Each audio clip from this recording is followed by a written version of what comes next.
Sometimes the most broken people find each other in the most unexpected places. Sometimes a stranger's kindness becomes the foundation for a family that blood never gave you.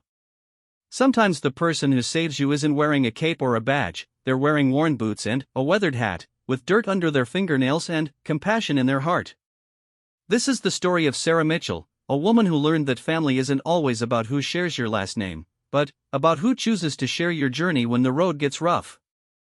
It's about how a cowboy with a gentle soul became the father she never had, and how their unlikely bond proved that love doesn't always come from where you expect it, but it always comes when you need it most. In a world that often feels cold and disconnected, their story reminds us that there are still people who will open their hearts and homes to a stranger, simply because it's the right thing to do. This is that story, raw, real, and filled with the kind of hope that only comes from experiencing true human kindness. Sarah Mitchell stood on the side of Highway 87, her thumb extended toward the endless ribbon of asphalt that stretched across the Texas plains. The sun was beginning to set, painting the sky in shades of orange and pink that might have been beautiful under different circumstances. But beauty was a luxury she couldn't afford to notice. Not when she had exactly $12 in her pocket, a small duffel bag containing everything she owned, and nowhere to go. At 23, Sarah had already lived through more disappointment than most people experience in a lifetime. Her mother had died when she was 16, leaving her in the care of an aunt who made it clear that Sarah was nothing more than an unwanted burden. The foster homes that followed were a revolving door of indifference at best, cruelty at worst. She had aged out of the system at 18 with no family, no support network, and no real understanding of how the world worked beyond survival. The past 5 years had been a series of dead-end jobs, temporary housing situations, and relationships that promised more than they delivered. Her most recent boyfriend, Marcus, had seemed different at first. He talked about wanting to build a life together, about how they could support each other through anything. For 8 months, Sarah allowed herself to believe that maybe, finally, she had found someone who would stay. Someone who would choose her. That illusion shattered 3 days ago when she came home to their small apartment to find him loading his belongings into boxes. He barely looked up when she walked in, didn't pause in his methodical packing as he explained that he had met someone else. Someone with better prospects, he said. Someone who could contribute more to a relationship. The words hit her like physical blows, each one confirming every fear she had carried about her own worth. The worst part wasn't even the betrayal itself, it was how easily he dismissed their time together, how quickly he could erase her from his life as if she had never mattered at all. When she asked where she was supposed to go, he shrugged and suggested she figure it out, the same way she had figured everything else out before she met him. The casual cruelty of his indifference was somehow worse than outright anger would have been.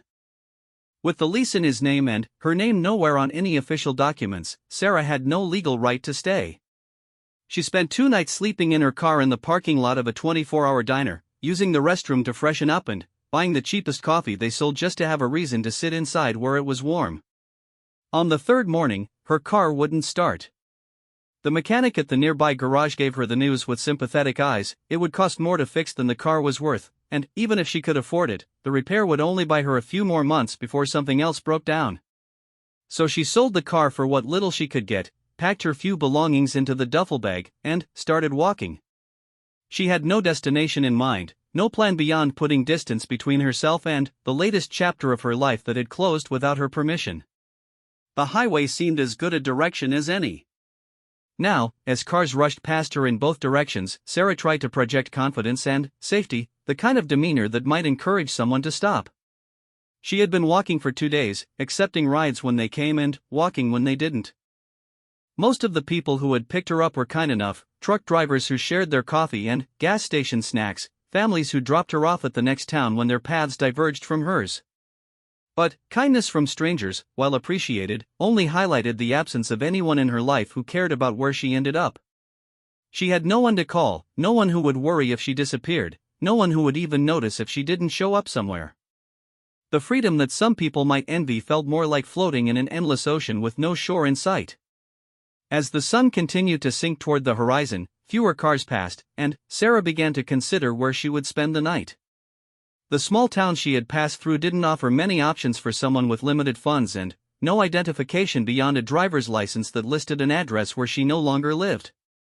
public parks, if she could find one, were usually her best bet. Bus station benches if she was lucky enough to find a station that stayed open all night. She was so lost in these practical considerations that she almost didn't notice the pickup truck that had slowed down behind her. It was an older model, well-maintained but showing its years, with a horse trailer attached to the back. The driver pulled over about 20 feet ahead of her and got out. The man who approached her didn't look like any of the people who had given her rides before. He was probably in his early 60s, with gray hair visible beneath a well-worn cowboy hat and lines around his eyes that spoke of years spent outdoors. His clothes were practical rather than fashionable: work jeans, boots that had seen plenty of use, and a button-down shirt that was clean but faded. There was something in his posture and the way he moved that suggested both strength and gentleness, like someone who was used to handling powerful animals with care. When he spoke, his voice carried the slow, measured cadence of someone who thought before he spoke and meant what he said. "Evening, miss. I'm heading toward Millfield, about 30 miles down the road. You're welcome to ride along if that direction suits you." Sarah studied his face, looking for the sign she had learned to recognize: the too bright smile that hid ulterior motives, the calculating look that suggested she might be expected to pay for the ride in ways that had nothing to do with money. She saw none of those warning signs, but that didn't mean they weren't there. Experience had taught her to be cautious, especially when someone seemed too good to be true. But the sun was setting, and 30 miles closer to wherever she was going was 30 miles she wouldn't have to walk in the dark. She nodded and followed him to the truck, noting how he opened the passenger door for her before walking around to his own side. The interior of the truck was clean and practical, with a worn leather bench seat and the kind of radio that had physical knobs instead of a digital display. As they pulled back onto the highway, the man glanced over at her. "I'm Jack Harrison," he said. "I run a small ranch outside of Millfield. Been to an auction today, picking up a mare that I'm hoping will work out well with my breeding program." Sarah wasn't sure if she was expected to respond with her own story, but something in his tone suggested that he was simply making conversation rather than interrogating her. "I'm Sarah," she said, leaving off her last name and any details about her circumstances. Jack nodded as if this was sufficient information and turned his attention back to the road. The silence that followed wasn't uncomfortable. He seemed like someone who was at ease with quiet, who didn't feel the need to fill every moment with words. Sarah found herself relaxing slightly for the first time in days, lulled by the steady rhythm of the truck's engine and the vast landscape rolling past the windows. The ranch country they drove through was different from anywhere Sarah had lived before. Rolling hills covered in grass that moved like water in the wind, scattered stands of trees that broke the horizon, and an overwhelming sense of space that made the sky seem larger than it had any right to be. She had always lived in cities or towns, places where buildings and people pressed in from all sides. This openness was both beautiful and intimidating. As they drove, Jack occasionally pointed out landmarks or shared bits of information about the area. The creek that wound alongside the highway had been running high this year because of good spring rains. The cluster of buildings they passed had once been a thriving railroad town but now housed only a feed store and a cafe that served the best chicken fried steak in the county. His voice held the affection of someone who had deep roots in the place he was describing. When they reached Millfield, Sarah was surprised by how small it was, barely more than a few blocks of buildings clustered around a main street, with houses scattered beyond the commercial center. Jack slowed the truck as they entered the town limits, and Sarah realized she needed to figure out what came next. She had no plan for Millfield, no reason to be here beyond the fact that it was where her ride was ending. But before she could ask to be let out at what looked like the center of town, Jack spoke up. "I don't mean to pry, but you look like someone who's been traveling for a while. My ranch is just a few miles outside of town, and I've got a guest cabin that's not being used. It's nothing fancy, but it's clean and safe. You're welcome to stay there for a night or two if you need time to figure out your next move." The offer was so unexpected, so generous, that Sarah's first instinct was suspicion. In her experience, kindness always came with strings attached, and the bigger the favor, the higher the price she would eventually be expected to pay. But when she looked at Jack's profile as he drove, she saw none of the signs she had learned to watch for. His offer seemed genuine, motivated by simple human decency rather than any hidden agenda. Still, accepting help from strangers was dangerous. Sarah had learned that lesson the hard way more than once. But the alternative was spending the night on a park bench in a town where she knew nobody, with no idea what tomorrow would bring. At least at a ranch, she would be away from other people, in a place where she could leave if she felt unsafe. "I can't pay you anything," she said finally, testing to see how he would respond. Jack glanced over at her with a slight smile. "I wasn't asking for payment. Sometimes people need a safe place to land for a little while. Doesn't cost me anything to offer it." As they turned off the main road onto a gravel drive marked by a simple wooden sign that read Harrison Ranch, Sarah felt a mixture of hope and trepidation. She had been disappointed so many times that she didn't trust good things when they appeared in her life. But she was tired of being suspicious, tired of expecting the worst from every situation and every person. Maybe, just maybe, this time would be different. Maybe Jack Harrison was exactly what he appeared to be, a decent man offering help to someone who needed it. And, maybe, for once, accepting that help wouldn't come back to hurt her. The truck's headlights illuminated a simple ranch house as they approached, with a wraparound porch and lights glowing warmly in the windows. Beyond it, Sarah could make out the shapes of barns and corrals, the infrastructure of a working ranch. It looked like the kind of place where honest work got done, where people took care of their animals and their land with equal dedication. As Jack parked the truck and began to unhook the horse trailer, Sarah remained seated, still not entirely convinced that this was real, that someone would offer shelter to a complete stranger with no expectation of anything in return. But the alternative was walking back to town in the dark, and something about Jack Harrison made her want to believe that there might still be good people in the world. When he opened her door and gestured toward a small cabin visible beyond the main house, Sarah made a choice to trust, at least for tonight. She gathered her duffel bag and followed him toward what might be the first real shelter she had known in longer than she cared to remember. Behind them, the horse in the trailer shifted and nickered softly, settling in for the night. Tomorrow would bring its own challenges and decisions, but, for the first time in months, Sarah would face them from a place of safety rather than desperation. And, sometimes, that small difference makes all the difference in the world. The cabin was nothing like Sarah had expected. When Jack had mentioned a guest cabin, she had pictured something rough and basic, maybe with a cot and a few essential amenities. Instead, she found herself standing in a small but thoughtfully appointed space that felt more like a cozy home than temporary shelter.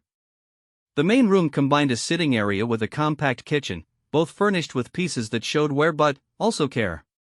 A handmade quilt covered the back of a comfortable-looking armchair, and the kitchen table bore the kind of scratches and stains that came from years of actual use.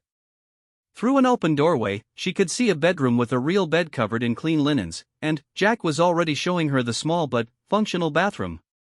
"The water heater's electric, so it takes a few minutes to warm up," he was explaining, his voice matter-of-fact as if providing free housing to strangers was something he did regularly. "There's coffee and some basic groceries in the kitchen, nothing fancy, but enough to keep you fed for a few days. The washer and dryer are in that closet there if you need to clean any clothes." Sarah stood in the middle of the room, still holding her duffel bag, trying to process what was happening. The cabin was nicer than some of the apartments she had rented, cleaner than most of the places she had stayed in recent months. The gesture was so generous, so unexpected, that she found herself looking for the catch that had to exist somewhere. "Why are you doing this?" she asked, the question coming out more abruptly than she had intended. Jack paused in his explanation of how the heating worked and looked at her directly. His eyes were kind but serious, and, when he spoke, his words carried the weight of someone who had given this question considerable thought. "About 15 years ago, I picked up a young man on the same stretch of highway," he said. Kid was maybe 19, traveling with everything he owned in a backpack. Looked like he hadn't eaten a decent meal in weeks. I brought him here, offered him the same thing I'm offering you, a safe place to stay while he figured out his next move. He moved to the window and looked out toward the main house, his expression distant with memory. That young man was named David, and he ended up staying for 3 months. Worked hard, learned everything I could teach him about ranching, and, when he finally left, it was to take a job at a ranch up in Montana. Good job, with good people who appreciated what he could do. Sarah waited, sensing there was more to the story. David wrote me letters for a few years after that, Jack continued. Told me about his life, his work, eventually about the woman he married and the family he started. In his last letter, he said that those 3 months here had saved his life. Said he had been thinking about giving up on everything before he met me, but finding kindness when he needed it most had shown him that the world wasn't all bad. He turned back to Sarah, his expression gentle but earnest. Now, I don't know your story, and I don't need to know it unless you want to tell me. But I recognize someone who's been traveling hard roads, and I remember what it meant to David to have a safe place to land. If I can provide that for someone else, well, that seems like a pretty good way to use what I've been blessed with. The simplicity and sincerity of his explanation left Sarah speechless for a moment. She was accustomed to people having complicated motivations, to kindness coming with hidden prices. The idea that someone might help her simply because they could, because they remembered being helped themselves or seeing someone else helped, was almost foreign to her experience. I don't know how long I'll need to stay, she said finally, feeling like she should warn him that she had no clear plans, no timeline for moving on. That's all right, Jack replied. Take whatever time you need. The cabin's not going anywhere, and neither am I. After Jack left her to settle in, promising to check on her in the morning, Sarah spent a long time simply sitting in the armchair, looking around the space that was, for now at least, hers. When had she last had privacy like this? When had she last been able to close a door and know that no one would bother her unless she wanted them to? The silence of the countryside was different from city silence. Instead of the constant hum of traffic and human activity, she heard wind moving through trees, the distant sound of horses moving in their paddocks, the occasional call of nightbirds. It was peaceful in a way that she hadn't experienced in years, maybe ever. That first night, Sarah slept more soundly than she had in months. When she woke, sunlight was streaming through windows that she had forgotten to cover, and, for a moment she couldn't remember where she was. Then, the events of the previous day came back to her, and, with them, the surreal realization that she was safe, warm, and had no immediate pressure to be anywhere else. A soft knock on the door interrupted her thoughts. When she opened it, she found Jack standing on the small porch, holding a covered plate and a thermos. Brought you some breakfast, he said, offering her the plate with the same easy manner he had shown the night before. Figured you might be hungry, and I always cook too much anyway. The plate held scrambled eggs, bacon, toast, and fresh fruit, more food than Sarah typically ate in a day, and certainly better food than she had been able to afford recently. The thermos contained coffee that was stronger and more flavorful than anything she had tasted in gas stations and diners.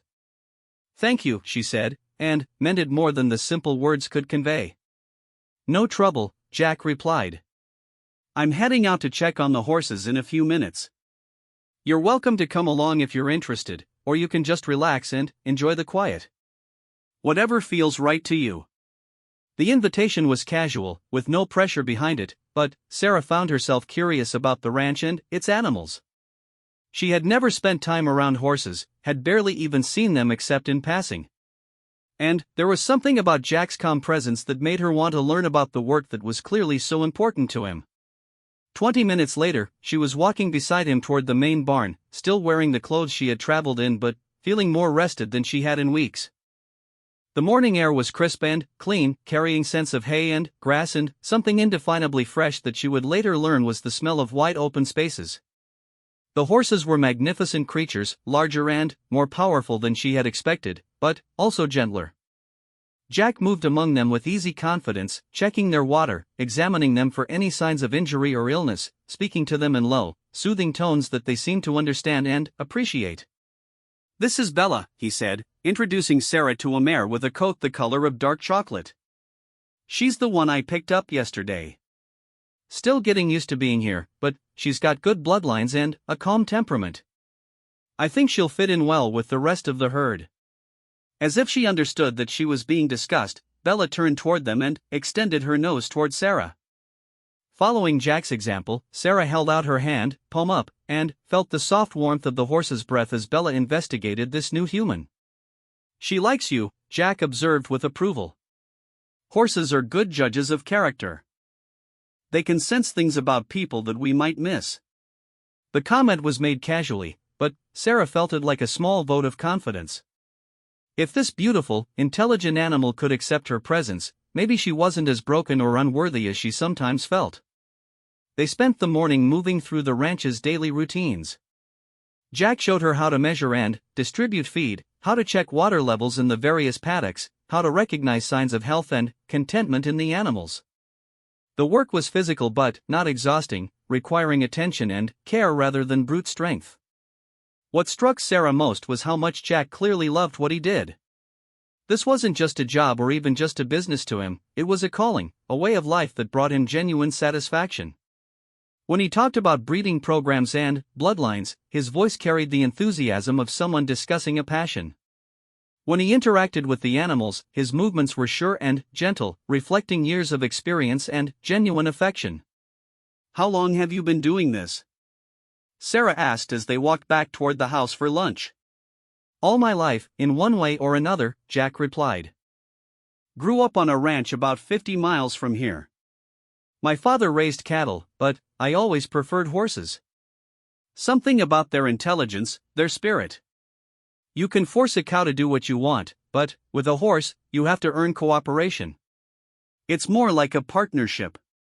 He paused to check on a young colt who had wandered close to the fence, running his hand along the animal's neck with practiced ease. "Lost my parents about 10 years ago, within 6 months of each other. Inherited their place, but it felt too big, too full of memories. So I sold it and bought this smaller spread. Focused on breeding and training rather than just raising stock. It suits me better." There was sadness in his voice when he mentioned his parents, but also acceptance. Sarah recognized the tone of someone who had worked through grief and found a way to honor the past while building something new for the future. "Do you have family?" she asked, then immediately regretted the question. She didn't want to pry, didn't want to risk offending the man who had been so generous to her. But Jack didn't seem offended. "Had a brother, but we lost touch years ago. He wanted city life, wanted nothing to do with ranching or rural living. Can't say I blame him, this life isn't for everyone. Never married, never had kids of my own. Always figured the ranch and the horses were family enough for me." The loneliness in those words resonated with Sarah more than she expected. Here was a man who seemed to have everything figured out, who had built a life of purpose and contentment, and yet he was alone in it. She wondered if that was part of why he had offered help to David all those years ago, and to her now. Maybe kindness was sometimes born from understanding what it meant to be solitary. That afternoon, while Jack worked on repairing a fence that had been damaged by winter storms, Sarah found herself drawn back to the horses. She had never considered herself an animal person. Growing up in apartments and foster homes, she had rarely been around pets, let alone large animals like horses. But there was something compelling about their presence, their combination of power and gentleness that spoke to something deep inside her. Bella seemed particularly interested in Sarah's presence. The mare would wander over to whatever section of fence Sarah was near, standing quietly as if simply enjoying the company. Sarah began talking to her, sharing thoughts and observations that she would never have voiced to another human being. "I don't know what I'm doing here," she confessed to the horse, who listened with the kind of attention that suggested understanding, even if the words themselves were meaningless to her. "I don't know what comes next, or how long this can last, or what happens when he realizes I'm not worth the trouble." Bella's ears moved forward, focused on Sarah's voice, and she stepped closer to the fence. Almost without thinking, Sarah reached out to stroke the mare's neck, marveling at the warmth and strength she could feel beneath the smooth coat. "I've never had anything this good before," she continued, her voice barely above a whisper. "I keep waiting for it to go wrong, because it always goes wrong. But maybe this time is different. Maybe he really is just a good person who helps people because he can." The horse remained still under her touch, as if she understood the importance of this moment of honesty and connection. For Sarah, it was the first time she had been able to articulate her fears about accepting Jack's help, and somehow speaking them aloud to this patient, non-judgmental listener made them feel less overwhelming. When Jack called her for dinner that evening, Sarah felt more settled than she had since arriving. The day of physical work and quiet companionship had given her a sense of purpose she hadn't felt in months. For the first time in longer than she could remember, she had been useful, had contributed something meaningful to someone else's life, even if it was just helping with daily ranch chores. Dinner was another generous meal shared in the main house's comfortable kitchen. Jack was an easy conversationalist, sharing stories about horses he had trained and neighbors who had become friends over the years. He asked Sarah about her own experiences, but gently, without pressure, and she found herself sharing small details about her travels and the people she had met along the way. As the evening wound down and Sarah prepared to return to the cabin, Jack made an observation that would stick with her long after the words were spoken. "You're a natural with horses," he said, his tone matter-of-fact but approving. "Takes some people years to develop the kind of intuition you showed today. Bella's been skittish around most people, but she took to you right away. That's a gift not everyone has." The compliment caught Sarah off guard. She couldn't remember the last time someone had praised her for anything, had suggested that she might have a natural talent or ability worth developing. The idea that she might be good at something, that she might have value beyond just surviving from day to day, was almost too large to contemplate. As she settled into bed that second night, Sarah allowed herself to imagine, just for a moment, what it might be like to belong somewhere. To have work that mattered, people who valued her contributions, a place where she was wanted rather than merely tolerated. It was a dangerous thought, one that could lead to disappointment if she let herself believe it too completely. But, as she drifted off to sleep, surrounded by the peaceful sounds of the countryside and the warmth of genuine shelter, Sarah couldn't help but wonder if maybe, possibly, this time things might actually work out. Maybe Jack Harrison was exactly the kind of good person she had stopped believing existed. And, maybe, just maybe, she was worthy of the kindness he was offering. 3 weeks into her stay at the Harrison Ranch, Sarah had established a routine that felt more natural than anything she had experienced in her adult life. She woke with the sunrise, helped Jack with the morning feeding, spent her afternoons working with the horses, and evenings sharing simple meals and conversation. It was a pattern of days that might have seemed monotonous to some people, but, to Sarah, it represented stability and purpose in a way she had never known. The work itself was becoming second nature to her. What had started as following Jack's instructions had evolved into genuine understanding of the horse's needs and behaviors. She could now recognize the subtle signs that indicated when an animal was feeling unwell, could predict which horses would need extra attention on any given day, and had developed her own techniques for calming nervous or skittish animals. Bella had become her particular favorite, though Jack warned her against playing favorites among animals that weren't technically pets. But there was something special about the mare's intelligence and sensitivity that drew Sarah back to her again and again. Bella seemed to sense Sarah's moods, offering companionship when she was feeling uncertain and giving her space when she needed time to think. It was Bella who first showed Sarah that she might have a real talent for working with horses. The mare had arrived at the ranch with some behavioral issues stemming from her previous treatment. She was head-shy, pulling away violently whenever anyone approached her face or tried to handle her ears. This made routine veterinary care and grooming difficult, and Jack had been working patiently to help her overcome these fears. Sarah had been observing these training sessions, learning by watching how Jack used patience and consistency to build trust with traumatized animals. One afternoon, when Jack was called away to deal with a supplier issue, Sarah found herself alone with Bella, who was clearly agitated from a recent training session that hadn't gone well. Instead of approaching the mare's head directly, as Jack had been doing, Sarah sat down in the paddock several feet away from Bella and simply waited. She talked quietly to the horse, not trying to touch her or make demands, just offering her presence as a calming influence. After about 20 minutes, Bella began to approach on her own, curious about this human who wasn't trying to force interaction. When the mare finally came close enough, Sarah slowly extended her hand, not toward Bella's head, but toward her shoulder. The horse allowed the contact, even seemed to enjoy it, and, gradually, Sarah was able to work her way up to gently stroking Bella's neck and, eventually, after several more sessions, to touching her face and ears without triggering panic. When Jack returned and saw what Sarah had accomplished, his expression showed a mixture of surprise and approval that made Sarah's heart race with pride. "I've been working on that problem for weeks," he said, his voice filled with genuine admiration. "How did you know to try a different approach?" Sarah had to think about her answer. The truth was, she hadn't consciously planned a different strategy, she had simply responded to what she sensed the horse needed. She reminded me of myself, I guess, she finally said. Sometimes when people try too hard to help, it makes you want to run away. Maybe she just needed to feel like she had a choice. The insight was more profound than Sarah realized at the time. Jack studied her thoughtfully, and she could see him processing not just what she had accomplished with Bella, but the empathy and understanding that had made it possible.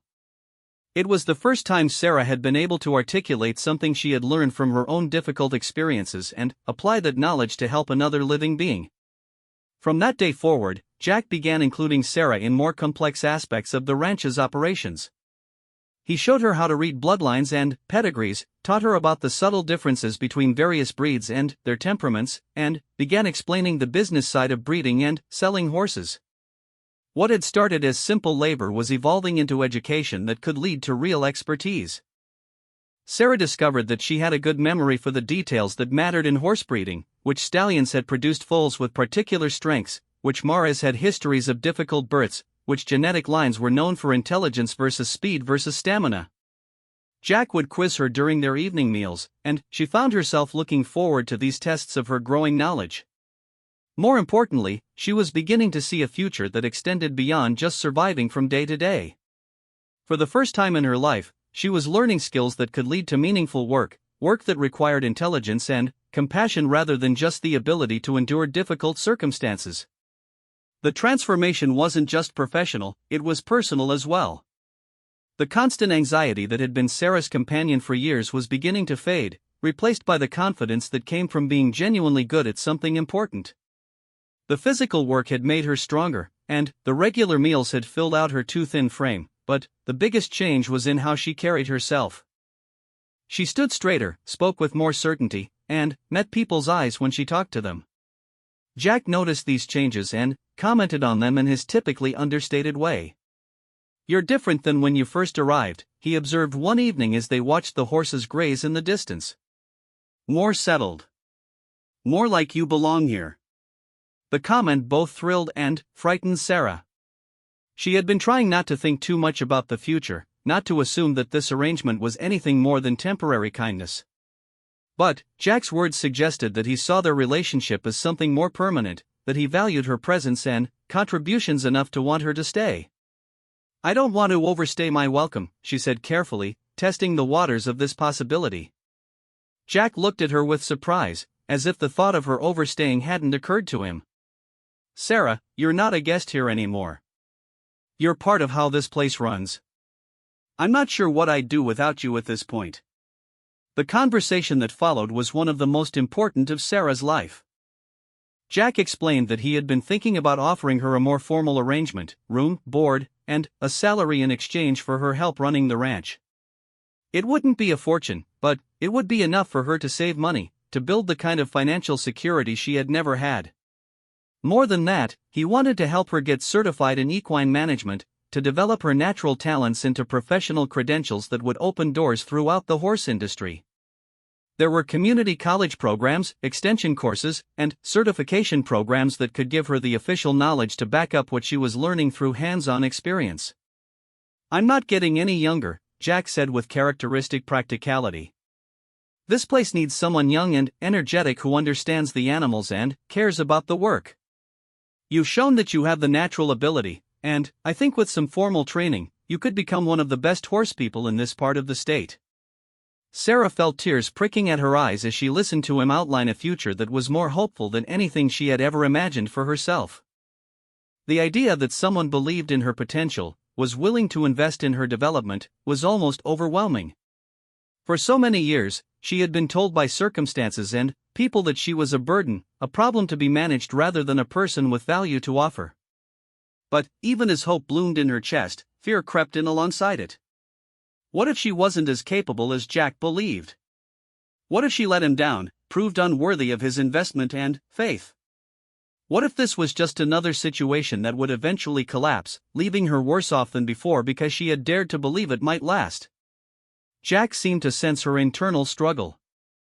"I know this is a lot to consider," he said gently.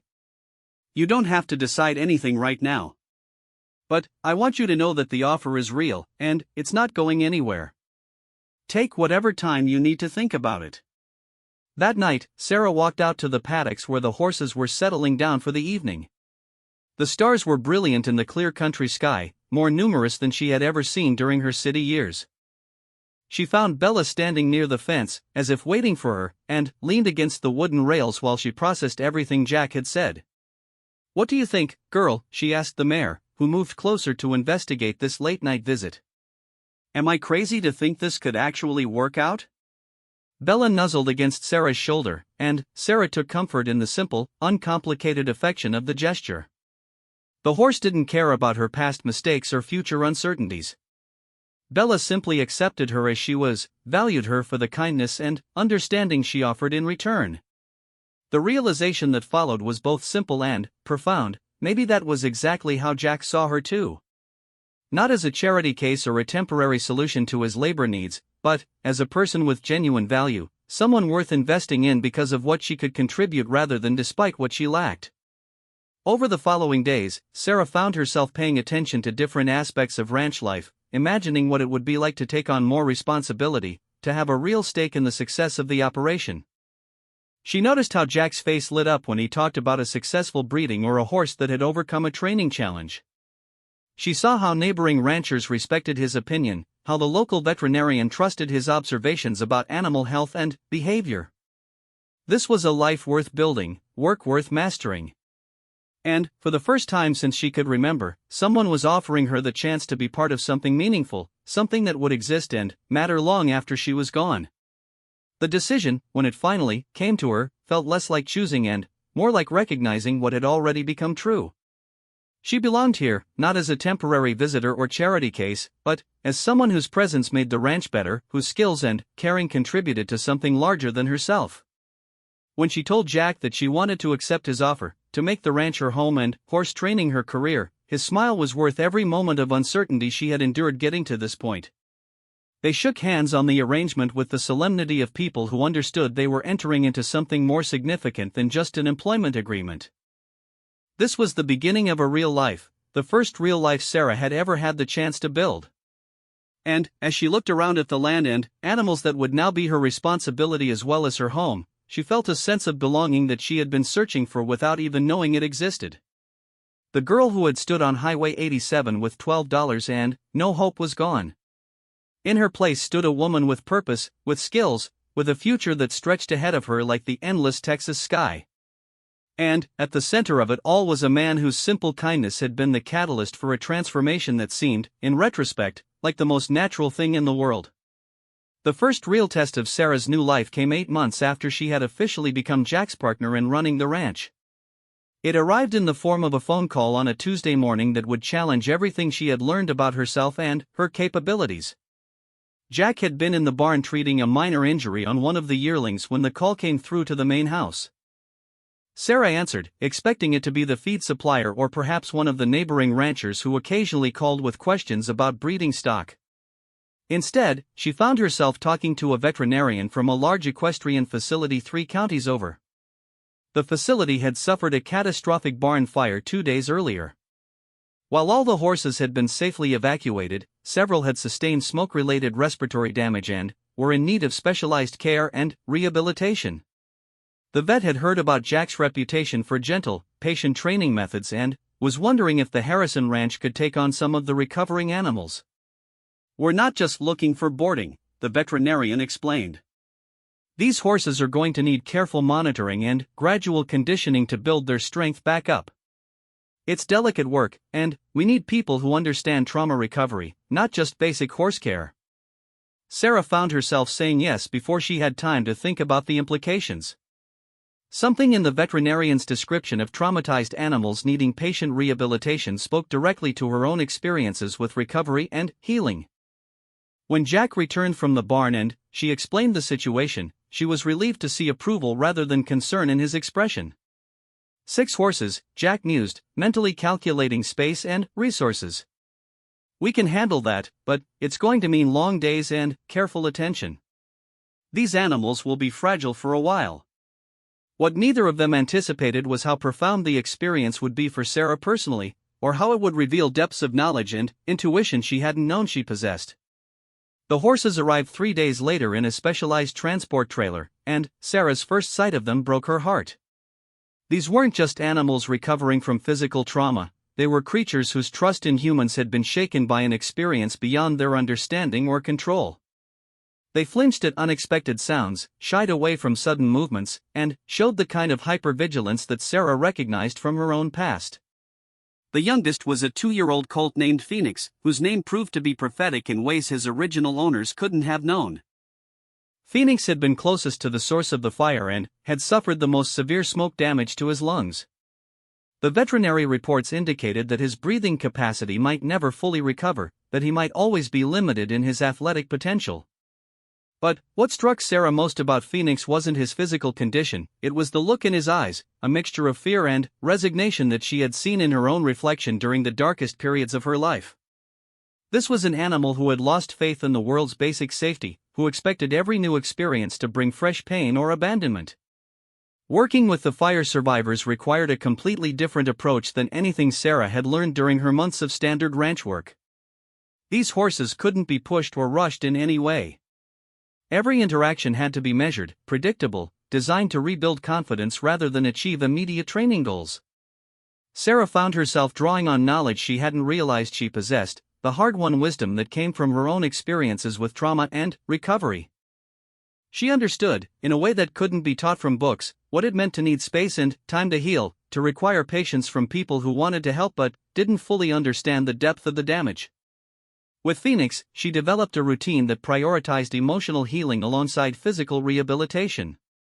Instead of traditional training exercises, she focused on simple companionship, spending hours just sitting in his paddock, reading aloud or talking quietly while he gradually learned to trust her presence. The breakthrough came 6 weeks after Phoenix's arrival. Sarah had been reading in the paddock, as had become her afternoon routine, when she realized the young horse was standing directly beside her, close enough that she could feel his warmth. When she slowly reached up to touch his neck, he didn't pull away. Instead, he lowered his head slightly, as if asking for the contact. It was a moment of connection that transcended the usual boundaries between human and animal, a recognition of shared experience and mutual healing. Sarah found tears streaming down her face as she realized that in helping Phoenix learn to trust again, she was completing her own journey toward wholeness. Jack, who had been observing these sessions from a distance, was amazed by what he witnessed. "I've never seen anything like what you're doing with that colt," he told Sarah one evening. "The way you understand what he needs, how you know exactly how fast to move with his recovery, it's extraordinary." The success with Phoenix led to inquiries from other facilities dealing with traumatized horses. Word spread through the regional horse community about a young woman at the Harrison Ranch who had an almost supernatural ability to rehabilitate animals that others had given up on as too damaged to recover fully. Within 6 months, trauma rehabilitation had become a significant part of the ranch's business. Sarah found herself developing protocols and techniques that she was eventually asked to present at veterinary conferences and horse training workshops. The girl who had once felt worthless was becoming recognized as an expert in a field where her personal experiences were actually valuable assets rather than shameful secrets. But success brought its own challenges. As Sarah's reputation grew, so did the demands on her time and expertise. Owners traveled from across the state to bring horses with behavioral problems, traumatic injuries, or psychological damage that conventional training methods couldn't address. Each case required individual attention, emotional investment, and the kind of patience that could be emotionally exhausting. The pressure was intensified by Sarah's own perfectionism. Having finally found something she was genuinely good at, something that gave her life meaning and purpose, she was terrified of failing, of proving unworthy of the trust people were placing in her. She began working longer hours, taking on more difficult cases, pushing herself to limits that weren't sustainable. The crisis came during a particularly challenging case involving a mare named Stormy who had been severely abused by previous owners. Stormy's trauma was so deep that she would attack anyone who entered her space, and she had been deemed dangerous by several previous trainers. Her owners brought her to Sarah as a last resort before putting the animal down.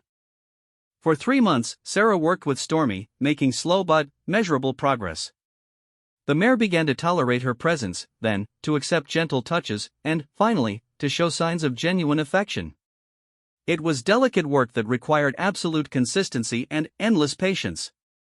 Then, during what should have been a routine session, something went wrong. A sudden noise from construction work on a neighboring property triggered Stormy's trauma response, and the mare lashed out with the kind of violence born from terror. Sarah barely escaped serious injury, but the emotional impact was devastating. For the first time since arriving at the ranch, Sarah felt her confidence shatter completely. She began to question everything: her abilities, her methods, her right to work with these vulnerable animals. The fear that she was somehow responsible for Stormy's setback, that her presence had made the situation worse rather than better, consumed her thoughts. Jack found her that evening sitting in the same chair where she had spent her first night at the ranch, staring out at the paddocks with an expression of defeat that he hadn't seen since she first arrived. When he asked what was wrong, Sarah broke down completely, pouring out all her fears about her inadequacy, her terror of failing the animals who depended on her, her certainty that she was pretending to be something she could never really become. Jack listened without interrupting, his weathered face showing the kind of understanding that came from his own experiences with difficult animals and inevitable setbacks. When Sarah finally finished, he was quiet for a long moment before speaking. "You know what the difference is between a good horse trainer and a great one?" he asked finally. "It's not that great trainers never have failures. It's that they learn from the failures and use that knowledge to help the next horse." He leaned forward in his chair, his expression serious but kind. "What happened today wasn't your fault. Sometimes animals react in ways we can't predict or control. But the work you did with Stormy before today was real. The progress she made was real.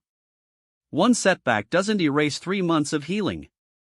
Over the following weeks, Jack helped Sarah develop a more balanced approach to her work.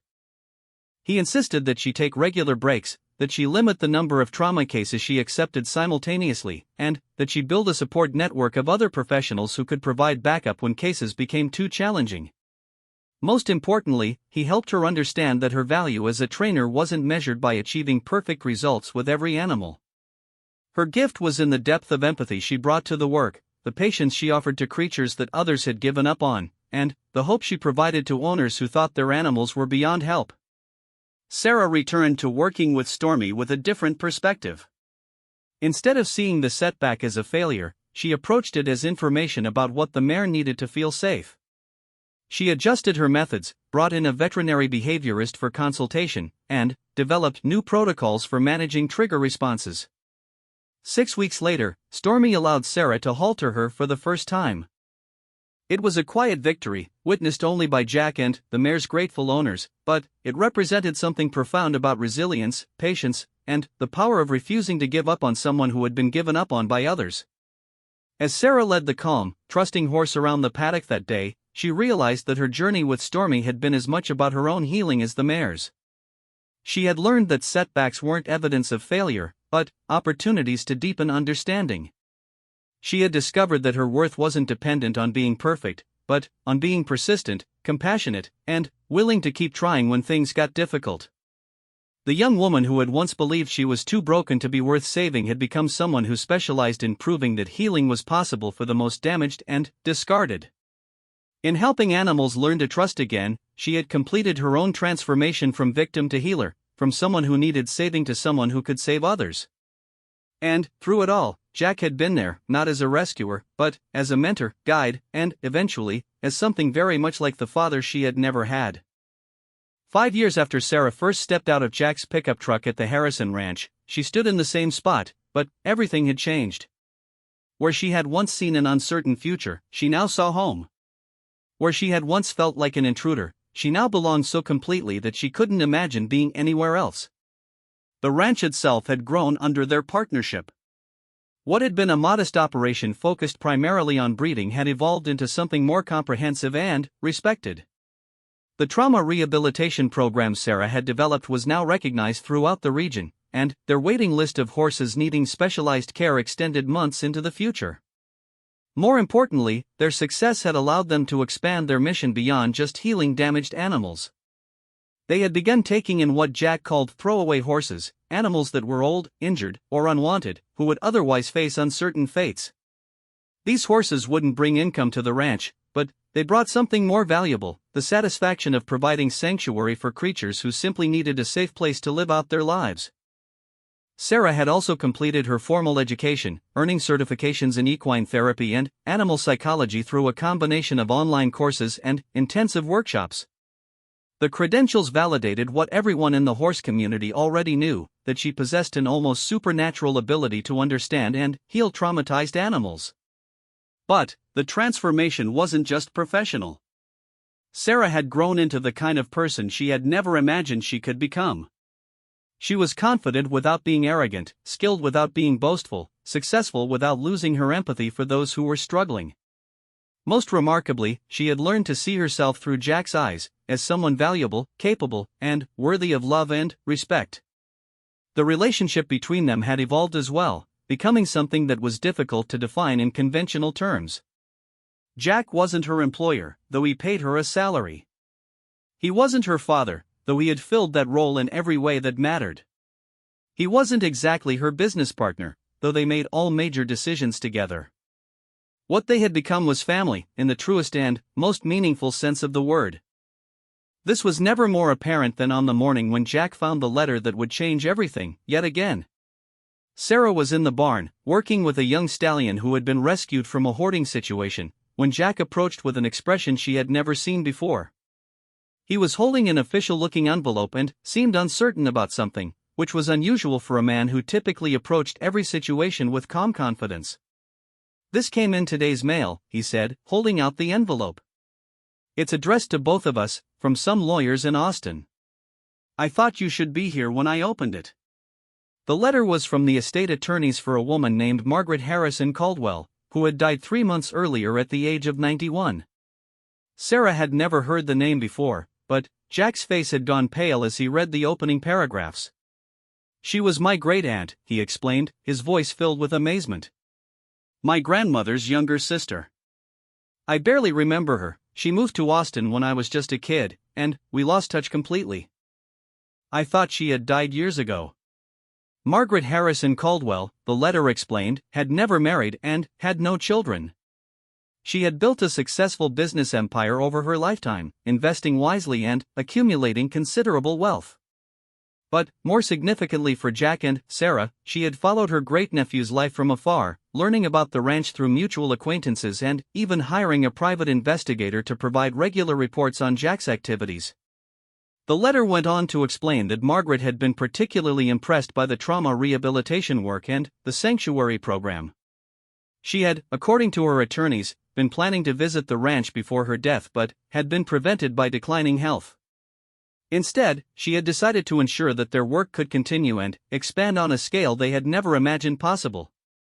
Margaret Harrison Caldwell had left her entire estate to Jack, with the specific stipulation that Sarah be made a full and equal partner in all decisions regarding how the inheritance was used. The amount was staggering, enough money to expand the ranch dramatically, to build state-of-the-art facilities for their rehabilitation work, and to establish an endowment that would ensure the sanctuary program could continue indefinitely.